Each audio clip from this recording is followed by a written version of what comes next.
Car manufacturers deliberately removed the most beloved feature from 1970s vehicles, and drivers have been complaining about it for decades. This wasn't about safety or emissions. It was pure corporate greed, and the evidence is hiding in plain sight in your garage right now. The 1970s gave us some questionable fashion choices. Bell bottoms, anyone? But when it came to cars, that decade was pure genius. While everyone's obsessing over touchscreens and self-parking features, we've somehow forgotten the brilliant innovations our grandparents had. Take swivel seats, for instance. These weren't just seats. They were your personal greeting committee. You'd pull up somewhere, and instead of doing that awkward sideways shuffle out of the car like we do today, the seat would literally turn to face the door. The Chrysler Cordoba made this look effortless. Your knees didn't hate you, your back stayed happy, and getting in felt like the car was rolling out the red carpet. Here's the kicker. We're spending billions on accessibility features today, yet we had the solution 50 years ago. Makes sense, right? Then there's the manual choke. Before you roll your eyes thinking it's too complicated, hear me out. This little lever let you have an actual conversation with your engine. Cold morning? Pull the choke. Engine warming up? Ease it back in. You weren't just a passenger in your own car. You were the conductor of a mechanical orchestra. Today's drivers are more disconnected from their vehicles than ever. Everything's automated, sanitized, computerized. But surveys show 65% of us actually want more control over our cars, not less. The manual choke gave you that intimate handshake with 800 pounds of Detroit steel. And let's not forget bench seats, the living room sofas of the automotive world. These weren't just seats, they were social hubs. Your girlfriend could sit right next to you instead of being banished to her own bucket seat prison. Road trips meant actual conversations, not everyone staring at their own screens. But here's where things get really interesting. The 1970s didn't just nail comfort and control, they understood something we've completely lost sight of today. They knew cars should look good doing absolutely nothing. Just sitting in a driveway, these machines had presence. Opera windows weren't a functional necessity, they were automotive jewelry. Those small, elegant side windows on cars like the Lincoln Continental served one purpose, making your ride look expensive while parked at the grocery store. They let in just enough extra light to make the interior feel less like a cave and more like a luxury lounge. However, the most controversial feature from that era might surprise you, and it's making a comeback for reasons nobody saw coming. Manual chokes were the real deal back in the 70s. You had complete control over your engine's air-fuel mixture, which meant you actually knew what your car was doing under the hood. Cold morning? Pull that choke out and give your engine the rich fuel mixture it craved to wake up properly. Today's cars do everything automatically. Push a button, turn a key, and pray the computer gods smile upon you. But back then, you were having a genuine conversation with 8 cylinders of American steel. The choke was like your car's morning coffee, essential and completely in your hands. Here's the thing most people don't realize. Roughly 65% of current drivers actually want more manual control over their vehicle features. We've swung so far toward automation that we've lost that satisfying connection between human and machine. It's like going from playing piano to pressing play on Spotify. My Uncle Jerry used to say his Swivel wouldn't start without him sweet-talking at first. Sounds crazy, right? Well, he wasn't entirely wrong. That manual choke required finesse, timing, and a little mechanical sympathy. You learned your car's personality through those cold winter mornings. The beauty was in its simplicity. No sensors failing at the worst possible moment. No diagnostic codes that require a computer science degree to interpret. Just a cable, a butterfly valve, and your understanding of what your engine needed. When it worked, you felt like a mechanical genius. When it didn't, you knew exactly where to look. But why stop at nostalgia? Modern engines could easily incorporate a digital choke adjustment feature that gives driving enthusiasts that hands-on experience without sacrificing reliability. Think of it as manual mode for your fuel system, available when you want it, invisible when you don't. The manual choke represented something we've almost completely lost. The idea that driving should involve actual skill beyond steering and braking. It demanded you understand your machine just a little bit. That understanding created a bond between driver and vehicle that today's push-button everything simply can't replicate. Sure, carbureted engines had their quirks. They flooded if you overdid it, stumbled if you were too gentle, and occasionally refused to cooperate entirely. But they taught patience, mechanical awareness, and problem-solving skills that made you a better driver overall. Then there's the satisfaction factor nobody talks about anymore. Successfully nursing a cold engine to life on a frozen February morning felt like a genuine accomplishment. You earned that smooth idle. Speaking of earning your comfort, let's talk about seating arrangements that actually brought families closer together. But here's where things get really cozy. The 1970s absolutely nailed comfort with bench seats that turned your car into a rolling living room. These weren't just seats, they were furniture you could drive around in. Well, let me tell you about my neighbor's old Buick LeSabre. That front bench seat could fit 3 adults without anyone complaining about elbow room. Compare that to today's bucket seats that hug you tighter than your Aunt Mildred at Christmas dinner. Sure, modern seats look sporty, but sometimes you want to stretch out like you're on your favorite recliner. These wide, cushioned benches made carpooling actually pleasant. Your girlfriend could slide right next to you while cruising down Main Street. Try that in a modern car, and you'll need a crowbar to get past the center console. Makes sense, right? Then there's the practical side nobody talks about. Parents could easily reach their kids in the back seat. No awkward twisting or yoga poses required. Emergency situations? Boom. Instant access to the entire front row. Today's cars trap you in your designated spot like you're strapped into a fighter jet. And the weird part is, bench seats actually made cars feel bigger inside. Even though 70s cars were massive on the outside, that continuous seating surface created an illusion of endless space. Modern interiors, despite all their fancy design, somehow feel cramped with all those dividers and compartments. But why did manufacturers ditch this goldmine of comfort? Safety regulations and the obsession with sportiness killed the bench seat. Everyone wanted to feel like a race car driver, even during grocery runs. The result? We traded Sunday drive comfort for the illusion of performance most of us never use. Let's not forget the social aspect either. Road trips meant conversations flowed easier when everyone wasn't locked in their individual cockpits. Families actually sat together instead of being separated by massive center consoles loaded with cup holders nobody really needs. Statistics show that over 60% of daily driving happens with just 1 or 2 people in the car. So why not make those 2 people comfortable? A modern bench seat could incorporate today's safety features while bringing back that lounge chair on wheels feeling our backs are desperately missing. Speaking of missing comfort features, wait until you hear about the next one. This particular design element didn't just make cars more comfortable, it literally opened up entirely new perspectives on the road ahead. These small decorative side windows let in extra light and enhanced the feeling of openness in luxury vehicles like the Lincoln Continental. But here's what most people don't realize. They weren't just pretty decorations. Opera windows served a brilliant psychological purpose. They made drivers feel less claustrophobic during those long highway stretches. Back in the 70s, cars were getting bigger and heavier, which sometimes meant thicker pillars and smaller regular windows. Well, opera windows compensated for that perfectly. The name itself comes from old opera houses where small viewing windows gave patrons glimpses of performances from private boxes. Fancy, right? Car designers borrowed this concept and gave drivers their own little performance windows to watch the world go by. Here's the kicker. These windows actually improve visibility in ways modern cars desperately need. Today's vehicles have massive blind spots thanks to safety regulations requiring thicker pillars. Makes sense for crash protection, but it's like trying to drive while wearing a baseball cap pulled down too low. Then there's the style factor. Opera windows added character to every car that had them. Each manufacturer designed theirs differently. Some were oval, others rectangular, and a few went completely wild with unique shapes. It was like automotive jewelry that actually served a purpose, but the weird part is how they disappeared so quickly. By the 80s, aerodynamics became king, and these charming little windows were deemed inefficient. Engineers started obsessing over every tiny detail that might create wind resistance, even though the fuel savings were probably less than what you'd spend on a decent cup of coffee. Modern car designers could learn something here.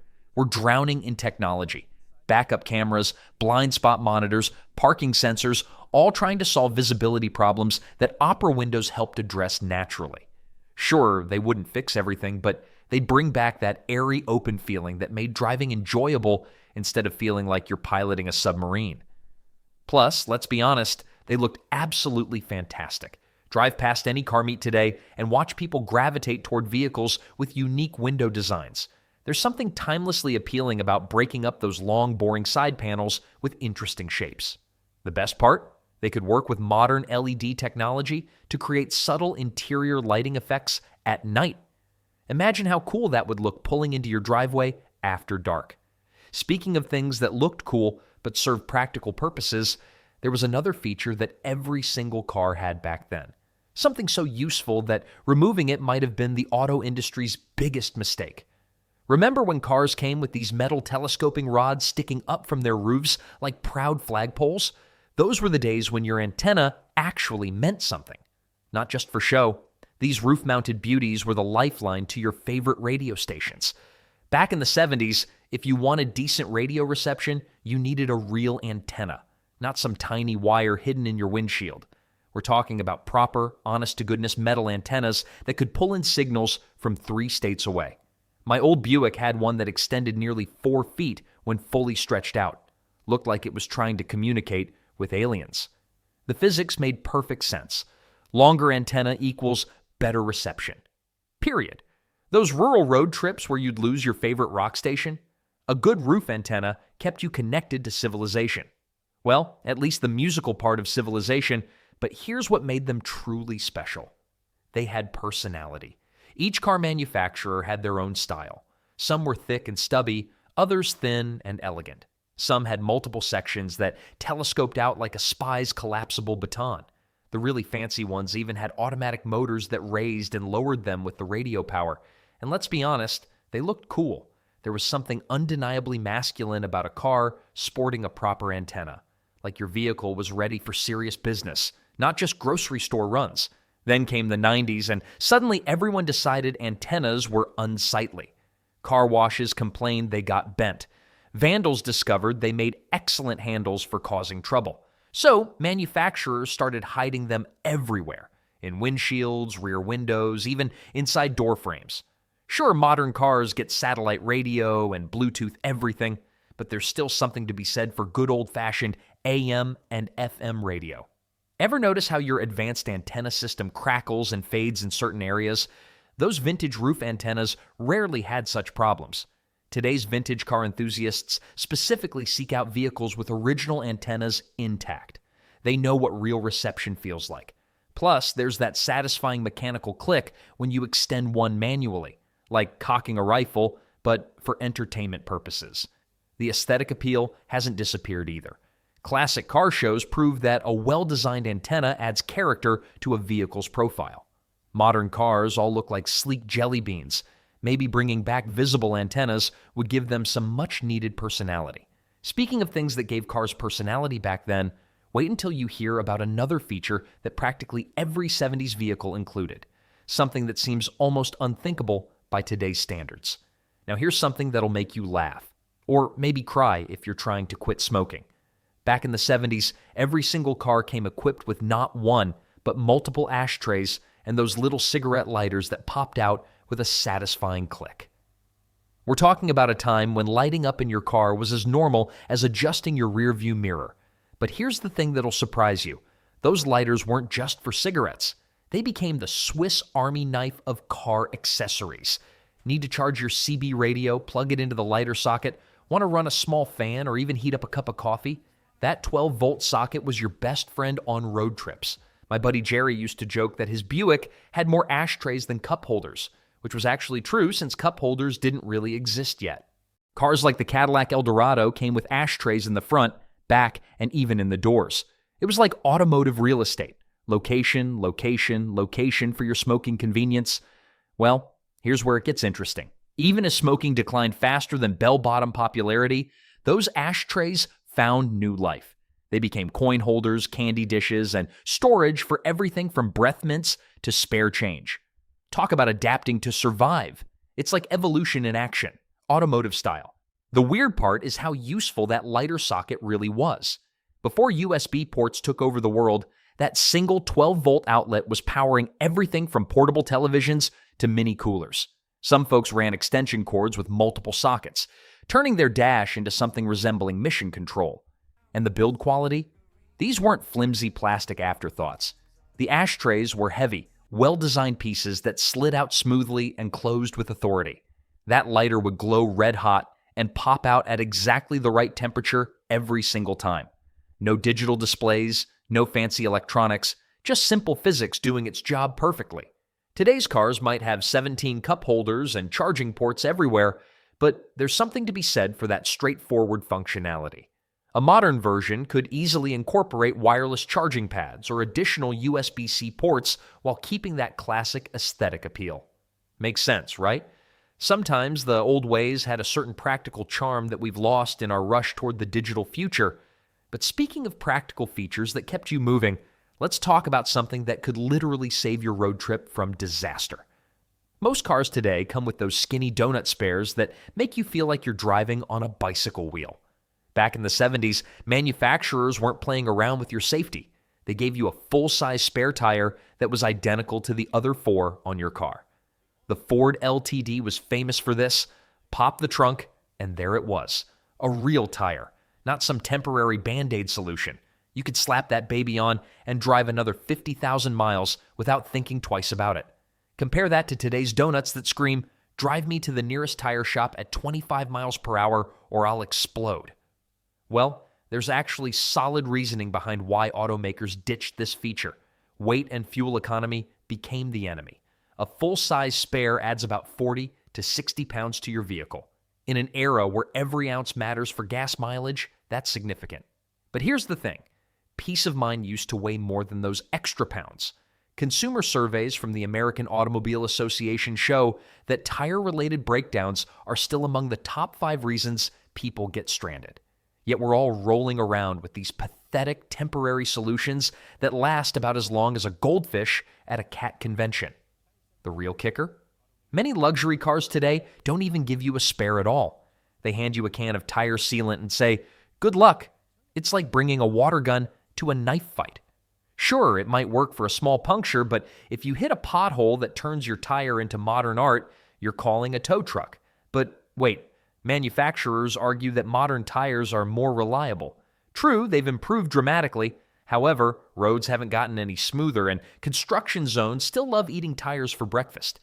Ask anyone who's been stuck on a deserted highway with a shredded tire and a useless donut.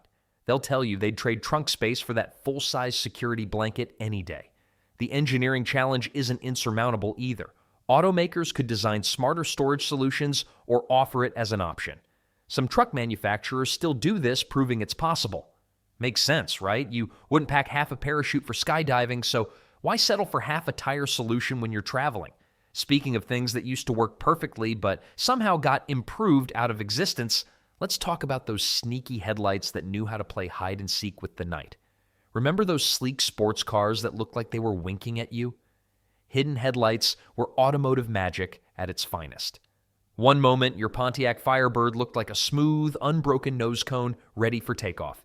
The next, bam! Eyes wide open, ready to light up the night like a predator on the hunt. These concealed headlamps weren't just about looking cool, though they absolutely nailed that part. Engineers discovered something interesting back then. Hiding those bulky headlight housings actually improved aerodynamics. Less wind resistance meant better fuel economy and higher top speeds. Pretty smart for an era when most people thought aerodynamics was just fancy talk for pointy. But here's where it gets fun. Driving one of these cars was like having a secret identity. During the day, you'd cruise around looking sophisticated and mysterious. Then darkness fell, and suddenly your mild-mannered sedan transformed into something that belonged in a James Bond movie. The mechanical whirring sound as those lights flipped up? Pure theater. My neighbor had a '78 Corvette with pop-up headlights, and I swear he'd find excuses to drive it just as the sun was setting. Guy would volunteer for every evening grocery run just to show off that flip-up routine to anyone within eyeshot. Can't say I blamed him. Those lights had more personality than most people's pets. The engineering was surprisingly robust, too. These weren't flimsy gimmicks that broke after 6 months. Most systems used vacuum actuators or electric motors that could handle thousands of cycles. Sure, occasionally one light would get stuck halfway up, giving your car a permanently confused expression. But that just added character, right? Modern cars could absolutely bring this back with today's LED technology. Think about it. Ultra-thin LED strips that completely disappear into the bodywork when off. No more bulky housings, no mechanical complexity, just smooth lines that suddenly burst into brilliant light when needed. The safety benefits were real too. Those hidden lights stayed protected from road debris, ice, and the occasional shopping cart collision. How many times have you seen a modern car limping along with a cracked headlight housing? Never happened with concealed lights. And let's be honest, today's cars all look like they were designed by the same committee of extremely cautious people. Everything's so predictable, so safe-looking. Where's the surprise? Where's the personality? Hidden headlights gave cars actual expressions, actual drama. They made every drive feel like a performance, not just transportation. Maybe it's time our vehicles learned how to wink again.